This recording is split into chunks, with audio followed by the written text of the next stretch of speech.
जय श्री कृष्णा। राधे राधे। आज कहेंगे वीरवार व्रत कथा। आइए कहानी सुनते हैं। प्राचीन काल में एक ब्राह्मण रहता था। वह बहुत ही निर्धन था। उसके कोई संतान नहीं थी। उसकी स्त्री बहुत ही मलिनता के साथ रहती थी। वह ना स्नान करती, ना किसी देवता का पूजा पाठ करती। इससे ब्राह्मण बहुत ही दुखी था।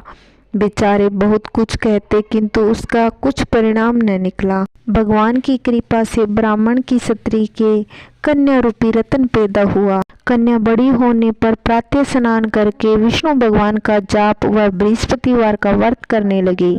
अपने पूजा पाठ को समाप्त करके विद्यालय जाती, अपनी मुट्ठी में जौ भर के ले जाती और पाठशाला के मार्ग में डालती जाती।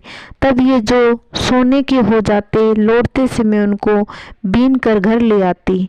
एक दिन वह बालिका सूप में उस सोने के जौ को फटकार कर साफ कर रही थी। उसके पिता ने देख लिया और कहा, हे बेटी, सोने के जौ के लिए सोने का सूप होना चाहिए। दूसरे दिन वीरवार था। इस कन्या ने व्रत रखा और बृहस्पति देव से प्रार्थना करके कहा, मैंने आपकी पूजा सच्चे मन से की है तो मेरे लिए सोने का सूप दे दो। बृहस्पति देव ने उसकी प्रार्थना स्वीकार कर ली। रोजाना की तरह वह कन्या जौ फैलाती हुई जाने लगी। जब लौटकर जौ बीन रही थी तो बृहस्पति देव की कृपा सोने का सूप मिला। उसे वह घर ले आई और उसमें जौ साफ करने लगी, परंतु उसकी माँ का वही ढंग रहा। एक दिन की बात है कि वह कन्या सोने के सूप में जौ साफ कर रही थी। उस समय उस शहर का राजपुत्र वहां से होकर निकला। इस कन्या के रूप और कार्य को देखकर मोहित हो गया। अपने घर को आकर भोजन तथा जल त्याग कर उदास होकर बैठ गया। राजा को इस बात का पता लगा तो राजा अपने मंत्री के साथ उसके पास गए और बोले, बेटा, तुम्हें किस बात का कष्ट है? किसी ने कुछ कह दिया अथवा कोई कारण हो, कहो, वही कार्य करूँगा जिससे तुम्हें प्रसन्नता हो। अपने पिता की राजकुमार ने बातें सुनी तो वह बोला, मुझे आपकी कृपा से किसी बात का दुख नहीं, किसी ने मेरा कोई अपमान नहीं किया, परंतु मैं उस लड़की से विवाह करना चाहता हूँ जो सोने के सूप में जौ साफ कर रही थी। यह सुनकर राजा आश्चर्य में पड़ गया और बोला, बेटा, इस तरह की कन्या का पता तुम ही लगाओ, मैं उसके साथ तेरा विवाह अवश्य करा दूंगा। राजकुमार ने उस लड़की के घर का पता बतलाया। तब मंत्री उस लड़की के घर गए और ब्राह्मण देवता को सारा हाल सुनाया।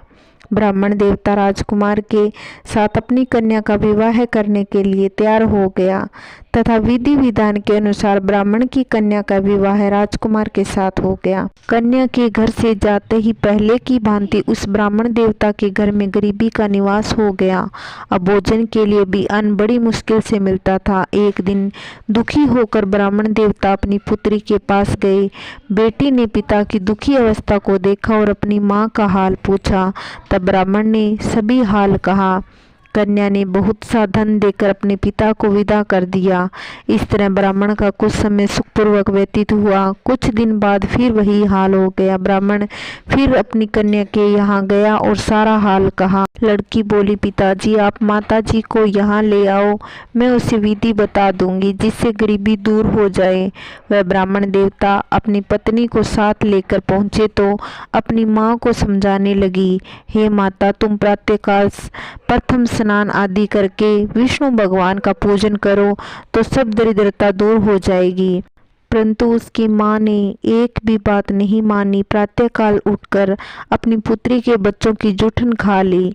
इससे उसकी पुत्री को बहुत गुस्सा आया और एक रात को कोठरी से सभी सामान निकाल कर अपनी माँ को उसमें बंद कर दिया। प्रातःकाल उसे निकाला और स्नान आदि करा के पाठ करवाया तो उसकी माँ की बुद्धि ठीक हो गई और फिर प्रत्येक बृहस्पतिवार को व्रत रखने लगी। इस व्रत के प्रभाव से उसके माँ बाप बहुत ही धनवान और पुत्रवान हो गए। बृहस्पति जी से प्रभाव से इस लोक में सुख भोग कर स्वर्ग को प्राप्त हुए। इस कहानी को कहते सुनते हुंकार भरते सबके घर में सुख शांति बनी रहे। जय श्री कृष्णा। राधे राधे।